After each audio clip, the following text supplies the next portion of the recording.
Ich freue mich, dass wir den Nachmittag einleiten mit einer weiteren Keynote.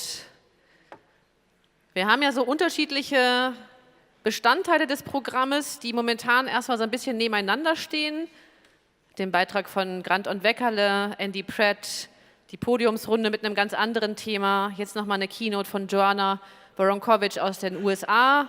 Dann sind wir danach in den interaktiven Dialogräumen, wo wir Teile dieser Themen schon diskursiv nochmal auffangen und auch in den Dialog mit Ihnen gehen. Und am Ende des Tages fangen wir das Ganze natürlich auch nochmal wieder thematisch und inhaltlich auf.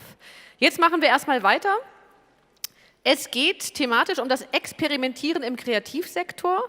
Wir haben zu Gast Prof. Dr. Joanna Woronkowicz. Sie forscht besonders im Non-Profit-Bereich und im Kulturpolitiksbereich. Sie war beim National Endowment of the Arts in Amerika lange Zeit tätig und ist jetzt Associate Professor in der School of Public and Environmental Affairs an der Indiana University in den USA und das seit 2013. Ich freue mich auf den Keynote von Prof. Dr. Joanna Woronkowicz.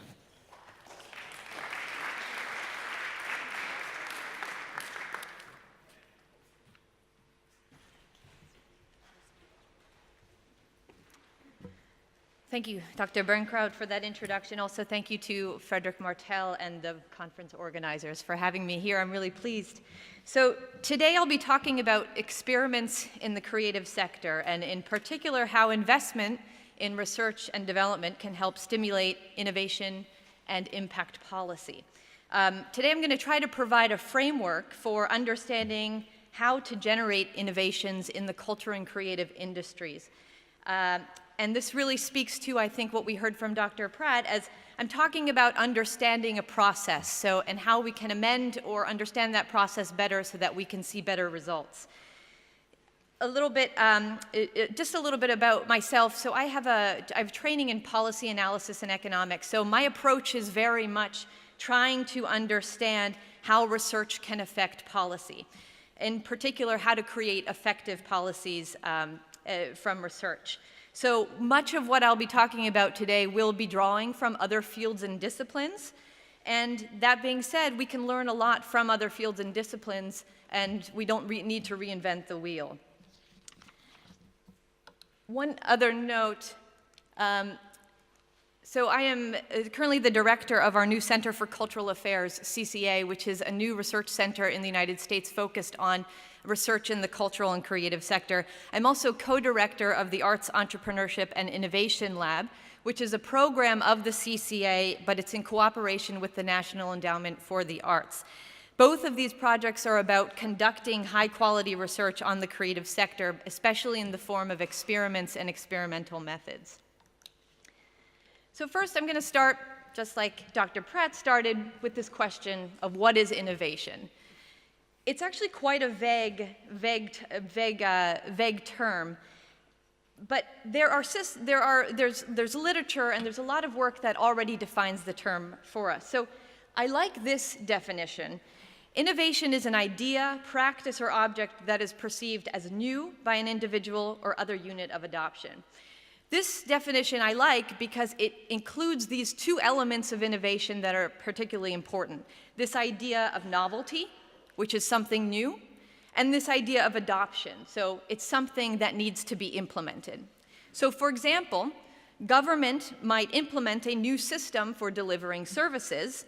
That system is a form of innovation. It's new and it's been implemented. Now, what's the difference then between innovation and change? So here, the line is actually quite blurry, but it might be defined as the degree of newness as opposed to what we might call incremental or continuous change.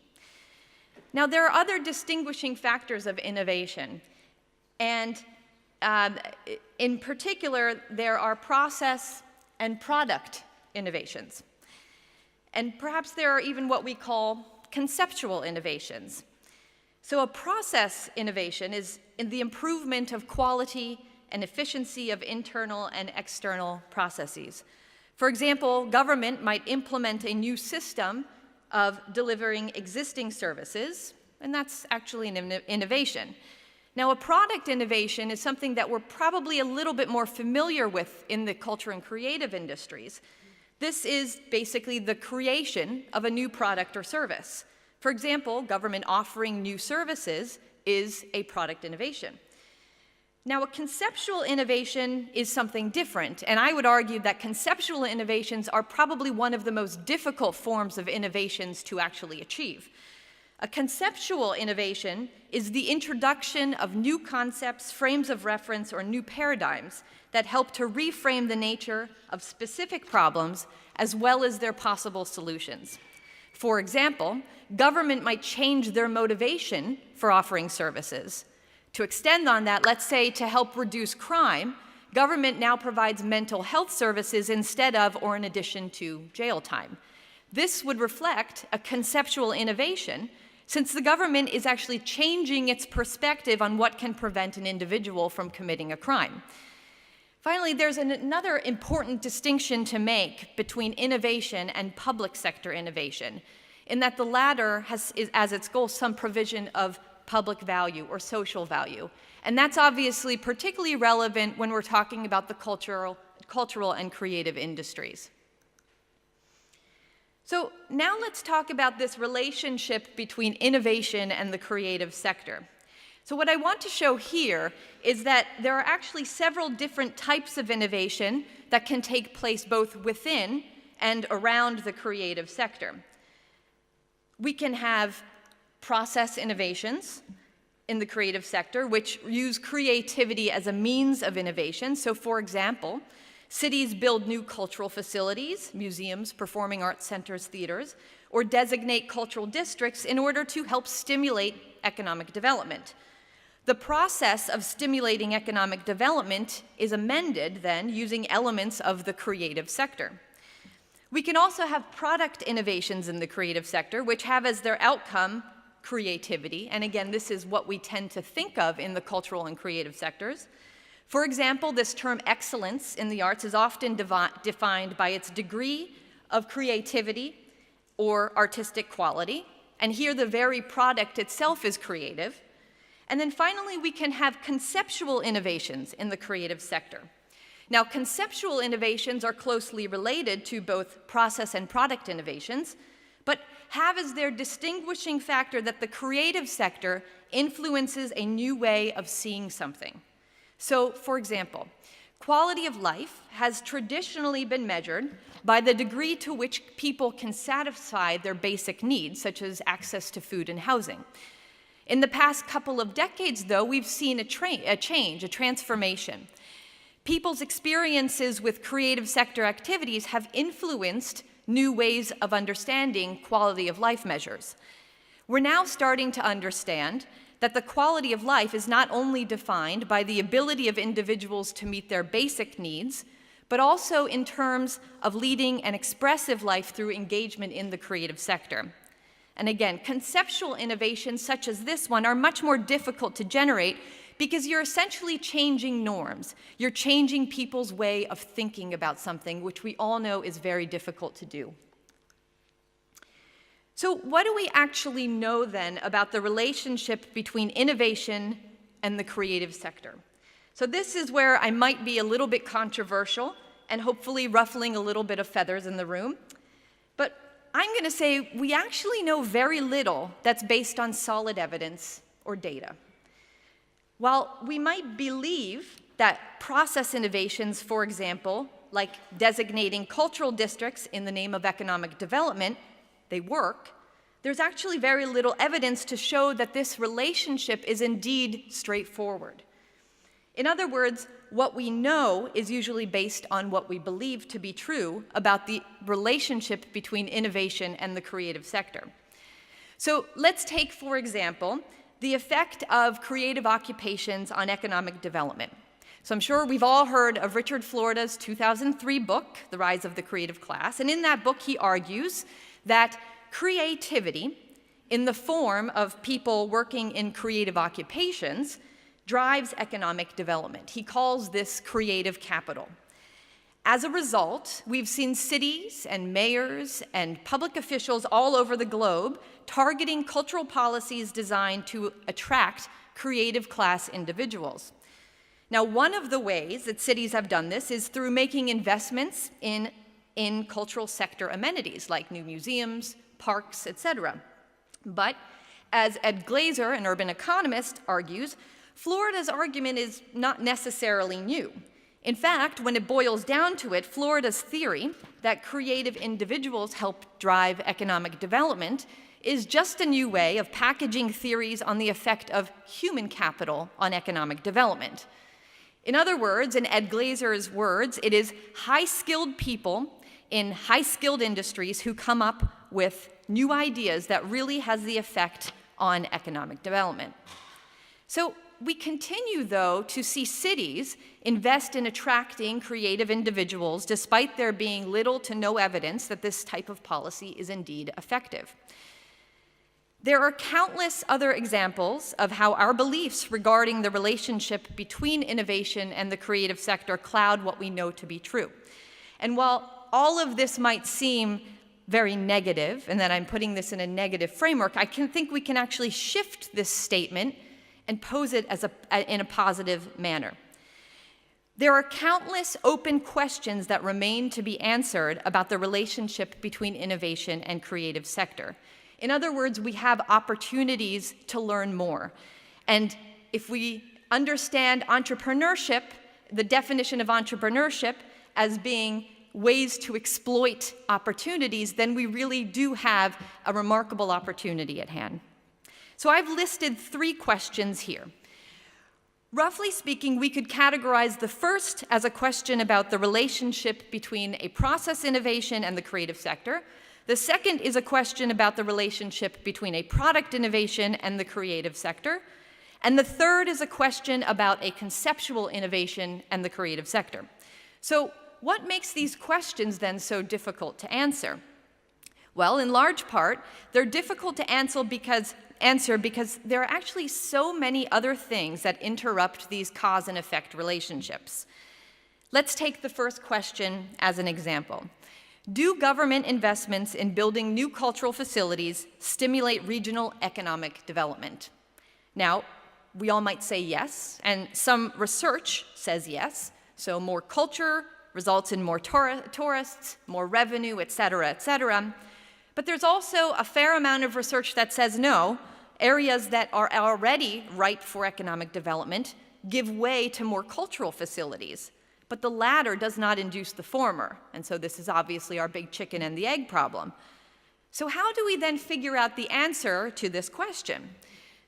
In other words, how do we figure out the true cause and effect relationship between investments in cultural facilities and economic development? Well, we can run experiments, or we can use experimental methods. And just like I've noted previously in the talk, there are many other sectors and fields already doing this, so we could essentially just learn from them. So first, I just want to define what is an experiment, because I'm sure when you saw the title of this talk, you thought, I think I know what experiments are, but I'm using experiments in a very, very specific way. So in econometrics, which is the field of study that combines economics and statistics and focuses on analyzing data, experiments are used to estimate cause and effect relationships. And so here, experiments are defined in a similar way to experiments in the hard sciences, biology, chemistry, etc. So there are 2 groups, one that receives a treatment, which we call a treatment group, and then one that does not receive a treatment, which we call the control group, and then we compare the outcomes between the 2 groups in order to determine what the effect of that treatment is. So, and additionally, and in the ideal case, we want the treatment to be randomized, such that it would be a randomized controlled experiment, and that would allow us to make conclusions about cause and effect relationships. So randomized means that every single subject in the treatment and control group essentially have the same probability of receiving the treatment.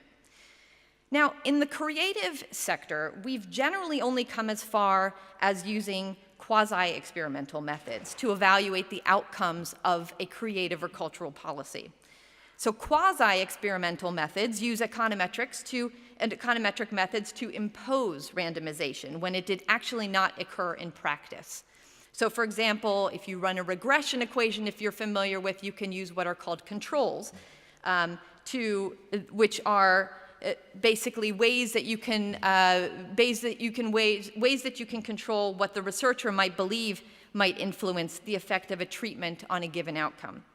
So for example, studies have analyzed the effects of designating cultural districts on housing prices, measures of diversity, and other types of community-level outcomes.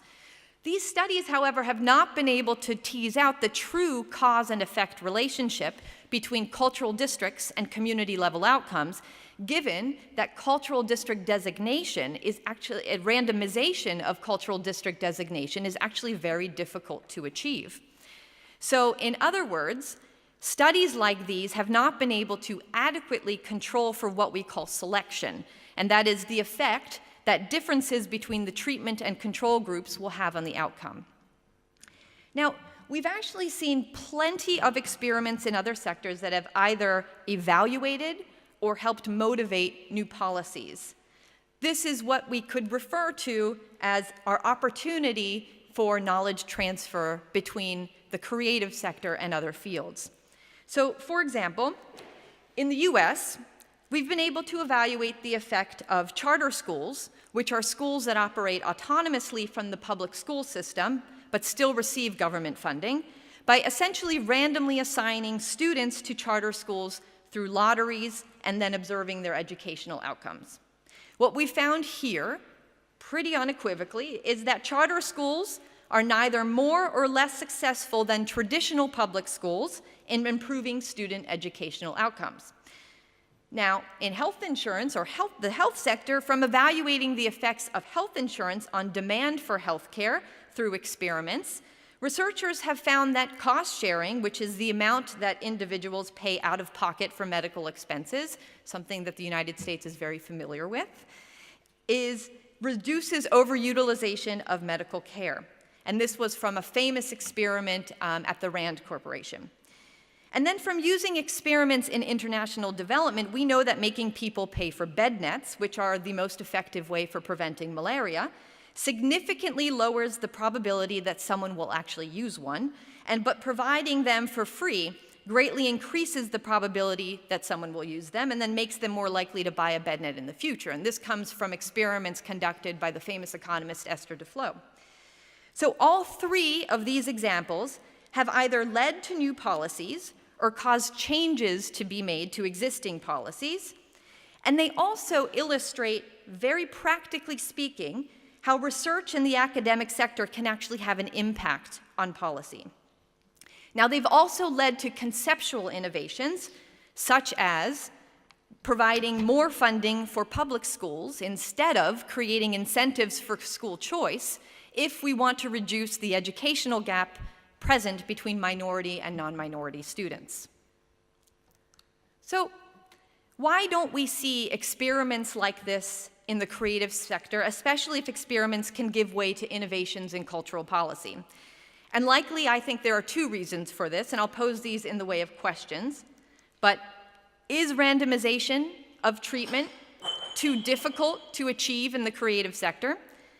And second, are researchers in the creative sector not trained in experimental methods? Now, regarding the first question, I would argue that the answer is no. Experiments are possible in the creative sector, and here are just two examples.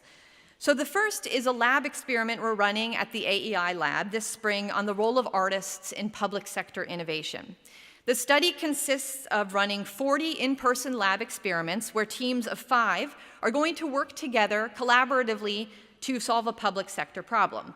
We'll have 20 treatment groups, which are groups without an artist present, and 20 control groups, which are groups with an artist present, and we're measuring degrees of innovativeness and creativity based on work in psychology and management.